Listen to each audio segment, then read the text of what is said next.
ones who handle the president's issues, his movement, hospitality people, security people, on that page, so that once his activities are known, everybody aligns automatically, and there has been a lot of efficiency because you have the information so that you are able to prepare.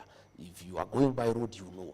But when you don't have that information, then it becomes extremely difficult for my office to align with the president's office. Help Kenyans understand. So this diary, is it a physical book?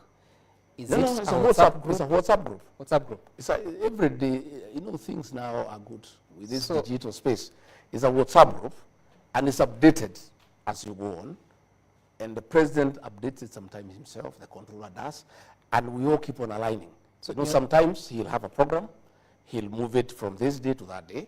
I get into my diary and change mine and align with his. You understand? So your team is no longer in that? No, I was removed. My private secretary was removed. My chief of staff was removed. So we have no access to the president's diary. Who removed you? The private secretary to the president. Who's that? Yeah, he's called Mayo. I will show you. I was looking for my phone. I wanted to show you. He removed me. So once we are not there, then we don't know what's going on. So let no Kenyan, and let those people in State House who are trying to say that I don't attend meetings, let them return me in the page so that I know what the president is doing, where he's going, what time, so that I'm able to align and give him support, as I've always been doing. But I cannot do it when I don't have access to that information.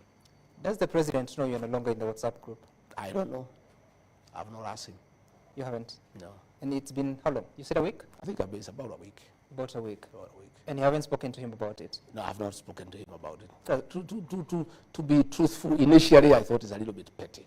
Okay. But now that the matter has been raised, and I have seen Kenyans have been asking, and I have seen some mischievous bloggers in State House trying to insinuate that I'm absconding duty, I have decided to give this information to the people of Kenya in the spirit of the truthful man, a man who speaks the truth, so that the people of Kenya know exactly why I'm not in this function. I think I owe Kenyans the truth. Because again, as I told you, Sam, I'm employed by the people of Kenya. They need to know why is the deputy president whom they elected not alongside the president in the functions. I think we owe that information to the people of Kenya. And do you know why you would be removed? I don't know. But I have told you, there are mischievous people around the president. Why are they mischievous against you, deputy president? Well, I don't know. How do you explain mischief? People have many motives. People have many motives. They are mischievous people trying to create a wedge between me and the president. And it's been going on for a while. And I take it in stride myself, because I'm also an elder, and I'm also an officer, who is well trained. I was trained in paramilitary. I have tremendous capacity for perseverance and endurance. I'm able to take a lot of flack, just quiet, and taking it in good tiding, because I am quite mature in my leadership, in my approach to life. And many, many petty things, I have ignored them, because I sometimes I don't want to become petty. So there are many characters around there. You remember, Sam, when the king was here in State House, the king Charles the Third. I think the president had sent me, I think, to Berlin or to Brussels. I'm not sure. I can't remember exactly to which country. And so when the king was in State House, I was missing. Okay? A blogger who works for the president created a Photoshop. And I know you can remember. Just for mischief and to demean me. Created a Photoshop that, the king is here, working with the president. Then there was a window there. And Rigathi Gachagua had been locked in that window.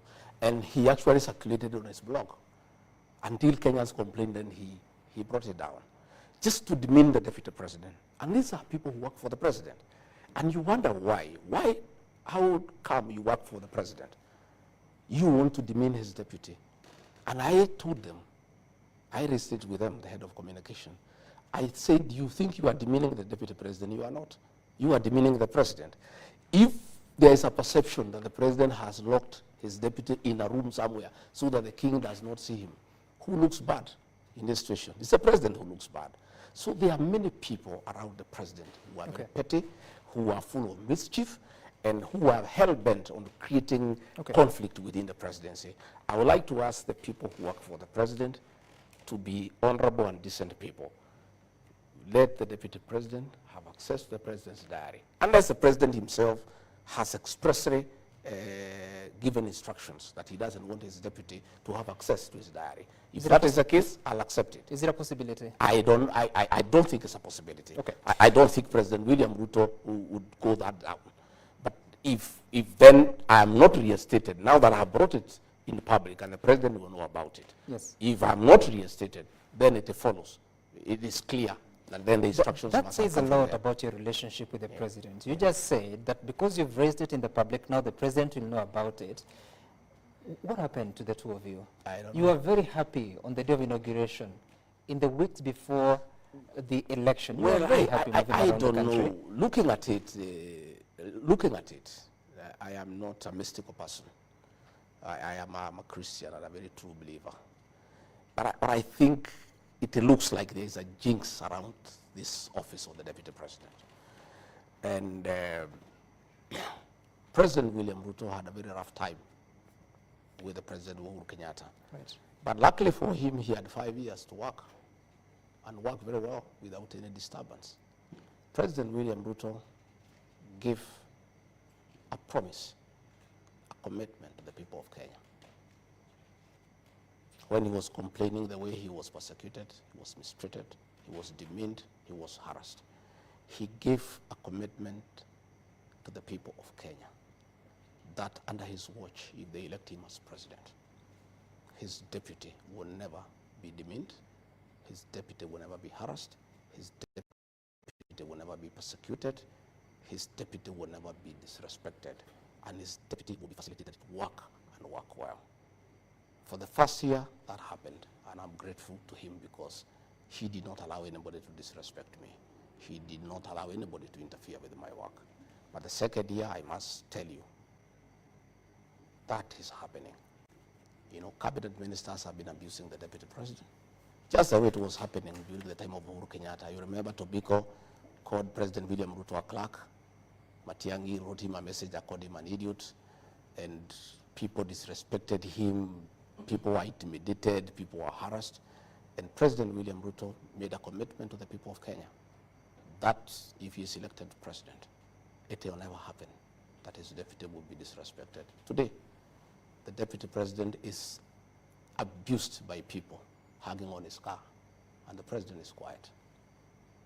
Cabinet ministers have been abusing the deputy president is quiet.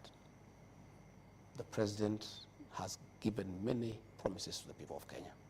Some of them he has not been able to fulfill them because of the difficult economic situations that we are in, and it's understandable. But there's one promise he gave to the people of Kenya that requires no finance. It requires nothing. It requires him to be a gentleman and keep that promise. The promise he gave the people of Kenya, that under his presidency, his deputy will not be abused, his deputy will not be disrespected, his deputy will not be intimidated, his deputy will not be persecuted, his deputy will not be harassed. That, I think, the president, my boss, owes that to the people of Kenya to honor that promise so that Kenyans can trust him and he can win the trust of the people of Kenya, because this is something within his purview. He requires no funding, he requires no financing, he requires no urging. It's a commitment he gave. And he also gave it to me, right, with my wife and my children. When he asked me to be his running mate, I sat with him and my wife and my children, and we asked him, we have seen what you have gone through. If our father becomes your deputy, will he be taken through what you are taken through? And he gave us as a family a very firm commitment that that will never happen. I'm asking President William Ruto, my boss, please keep your promise to the people of Kenya. Stop those people who are abusing your deputy. Stop those ministers who are demeaning your deputy. Don't allow the criminal justice system to harass and intimidate your deputy the way you are intimidated. If you cannot keep the other promises to the people of Kenya, at least this one, is a very simple promise. Be a good man. Be a good Christian. Keep that promise, President William Ruto, because that is a commitment you gave to the people of Kenya, and you gave me that promise in front of my wife and children that you will never allow anybody to demean me, to disrespect me, to harass me, to persecute me, to intimidate me, to coerce me. That is a commitment that you gave. I ask you, Mr. President, keep that commitment. Are you frustrated? I'm not. I am, let me tell you, son, you don't know me. Many people don't understand Rigathi Gachagua. Rigathi Gachagua is a seasoned leader who has seen many ups and downs. I underwent hell in the last administration to support President William Ruto. Cases were fabricated against me for studying with President William Ruto. My wealth was confiscated for studying with William Ruto. But I'm a very, very, very principled man. I stood with him to the last man. I never expected this to happen. You know, my family is devastated. You know, that this can be happening to their father. A man who went out of his way to start with President William Ruto and make sure he is elected president, and took the flag for it. And I say, even if there is a jinx around this position, at least President William Ruto was allowed to do his work for 5 years, without interruption, without harassment, for 5 years. I've only done 1 year. And what is happening to me is worse than what happened to President William Ruto. I asked President William Ruto, please allow me to work. Allow me to work for the remaining 3 years. Let me serve the people of Kenya. Okay. Let me serve the people of Kenya and keep your promise. Keep your promise, Mr. President, so that you can win the trust of the people of Kenya as an honest person, as a person who keeps his promise. What is happening is not right. It doesn't augur well, and it has, to a great extent, eroded the trust of the people of Kenya in your leadership. Please, Mr. President, I am here willing to work, to serve you with the dedication, to serve the people of Kenya, to support you the way I've always done, to undertake whatever responsibilities that you assign me. But let the insults in your presence stop. Let people not hold night meetings. Let this money that is being used for these meetings assist us to pay pending bills, Mr. President. People are suffering. Resources are being mobilized to do politics, to divide the people of Mount Kenya region, to fight the deputy president, when Kenyans are suffering, when we are collecting taxes from people and we are saying we don't have enough. How come millions of shillings are being mobilized across the country to fight your deputy president, to undermine his work, to divide the people of Mount Kenya region for political purposes? I think this is the lowest moment of our administration, but I am hopeful that this can be corrected and all of us can go back to work and the people of Kenya can be given an opportunity to enjoy the fruits of their vote to the president and I. Right, and I'm sure the president will get your message. Now, what was your role in the formation of the broad-based government? My role was very simple, agreeing to the proposal by the president. President William Ruto sat me down and told me that he had made a decision that he needed to bring in other people so that we stabilize government and we bring everybody and we make everybody feel part of Kenya, and I was agreeable. And I told the president, if that is the intention, and to make our country move forward, improve the lives of our people, I'm agreeable. And I accepted 100%, and I support the broad-based government. I support the decision by the president. I embrace the people who joined us, and I am working well with them, and will continue working with them. What causes confusion is many people asking me, how is it that the president called for broad-based government to bring in everybody so that we have one cohesive country so that everybody is part of it. Yet, people are planning to remove others. How does it work? Right. That we have brought in ODM people to come and join us, yeah? And then we are saying, now that we have brought these ones, now we have the numbers to chase this one. Then the whole thing would not have been very genuine. If that is the case, it doesn't look then genuine, because I am told they are saying they didn't have the numbers to remove Rigathi Gachagua. Now that Raila Odinga has come on board, they can use his members of parliament to join and kick Rigathi Gachagua out. Then that would defeat the purpose of the broad-based government.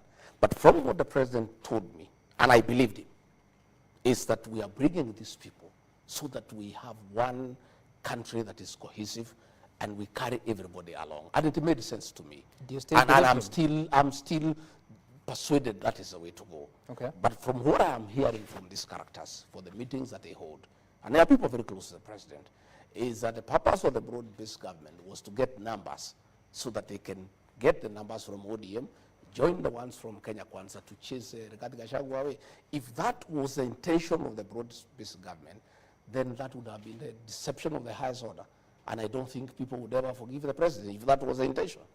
Deputy you know, President, and I don't think, from what he has explained to me, and I'm persuaded that he meant well for the country, and I'm in support of the whole thing. But if it turns out that the purpose of the broad-based government was to get numbers from ODM to join and put them together with the UDA to impeach the deputy president, then the whole broad-based government would have been a deception. It would have been a con. Have you seen the formal agreement between the president and Raila Odinga? No, I trust the president, and many times, and many people accuse me of being a bit reckless. I am a very trusting person, because when you are trusting, you trust others. The president gave me his word, and I was happy. And if there was any written agreement, I'm not aware of it. I took his word that we need to bring these people so that we work together to make our country move forward. By the way, Sam, so trusting is Rigathi Gachagua and his people from the Mount Kenya region, that in the whole of this matrix, we are the only people without a written agreement with President William Ruto. We just agreed as gentlemen. I can tell you, when Musalia Mudavadi came to join President William Ruto, they have an MOU. With Moses Wetangula, they have an MOU. Jefferson Kingi, they have an MOU. Alfred Mutua, they have an MOU. Everybody wrote an MOU with President William Ruto. I and the people of the mountain, because we are very trusting people, we trusted President William Ruto, and we agreed to move in one party. We did not even form our own party to bargain with or to negotiate with him. We accepted him because we believed and trusted him. And we moved together on trust.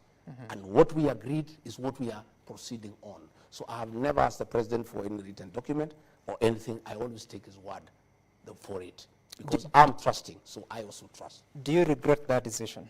I don't regret the decision, but I have heard many of our supporters saying that it was an indiscretion on my part. I have not yet interrogated whether it was an indiscretion on my part or not. But many of our people, many of our supporters from the Mount Kenya region think that there was an indiscretion on my part. But I want to say I think I did the right thing, because trust is very important. And we gave President William our trust. We expect him to reciprocate that trust. Okay. And one of the ways for him to win our trust is to stop the humiliation of the deputy president. Okay. Deputy President, I think you've made that a point quite clearly. But tell me, even as you move ahead to now manage the broad-based government, you're out of the president's diary, you're not getting communication on the events he's holding. How then do you even coordinate the cabinet committees yourself? Have you chaired the committees since the reconstitution of the cabinet? No, I have not. I chair cabinet committees, and we used to have 6 cabinet committees. We have collapsed them into 2. We had a cabinet meeting, I think, on Tuesday, and we agreed we have 2 committees, one on governance, one on production, and I'll be chairing those committees unless advised otherwise. And those committees have been very good, Sam, and part of the work that I've done for this country and for the president. I've held 35 cabinet committees since we were sworn in, and we have prosecuted. You said how many? 35. 35. Cabinet committees, and we have prosecuted 333 agenda items. And what those cabinet committees do, they are very, very thorough and very, very interactive and very, very exhaustive, because we even invite PSs, we invite CEOs, we invite technical people, and we do interrogate business of cabinet in a very comprehensive manner, so that by the time we go to the cabinet that is chaired by the president, more or less most of the issues have been agreed on, and the president gives his thinking and he gives his direction, and sometimes he agrees, sometimes he doesn't agree with us, and give it to him. Where he doesn't agree with us, he convinces us and we get convinced. And the president, in my view, did very well to set up the cabinet committees, because the president should be a consumer of finance, because he's a very, very busy person. And the kind of work we do here in cabinet committees, sometimes 6 to 7 hours, will be a bit heavy for the president because of his duties. So we continue, and those cabinet committees have worked very well. Okay. And I am very, very, very clear that we'll continue to have the cabinet committees, right? And we'll be able to look at the cabinet memos that have come, and we'll be able to proceed to the cabinet for the final approval. If they were that effective, were they being reduced from 6 to 2? No, what happened is that there were 6, and then we were having issues of quorum. And sometimes one member would appear in 3, 4 committees. So it was becoming logistically a nightmare, that this committee is meeting, then you have to go, you have to come back. And I think we agreed in cabinet, and it's a good decision. We reduced them into 2, one to do with governance, it has 11 ministries, the other one to do with production, it has 11 ministries. And I think it will work very well. Okay. And we'll have the first cabinet committee, I think, next week, and we'll be able to process all the agendas that are before us so that we can proceed to the cabinet. You promised the people, or rather, during the campaigns you used to say that when Raila Odinga came to the government, under the handshake arrangement with President Uhuru Kenyatta, that's when you lost the Jubilee government of second term. And you said you'd never allow Raila Odinga into your government. Now it appears he has quite a hand in it. Yeah. Is that a deal breaker for you? Well, I look at it differently. Only a fool doesn't change his mind. We had President Uhuru Kenyatta, our 4th president, brought Raila to government and asked us to support Raila Odinga, which we, the people from the Mount Kenya region, were very unhappy about. And we disagreed with President Uhuru Kenyatta, and President William Ruto persuaded us that Raila is the one who has caused problems in government. He persuaded us, and he's a very persuasive leader, and we were persuaded. President William Ruto persuaded us that if we allow Raila Odinga to become president, this country will not move forward. And as a result, we disagreed with President Uhuru Kenyatta and rejected Raila Odinga and gave our vote to President William Ruto. So when we came into office, it was my agreement with President William Ruto that we will not allow Raila into government. But along the way, my boss, President William Ruto, changed his mind. And he is a boss. And in this situation, Sam, we are not in a co-presidency. I'm just a principal assistant to the president. What he says is what carries the day, and I don't argue with him. I may have reservations, and I raise it with them. He persuades me many times. Other times he overrules me. And when I realize that he wants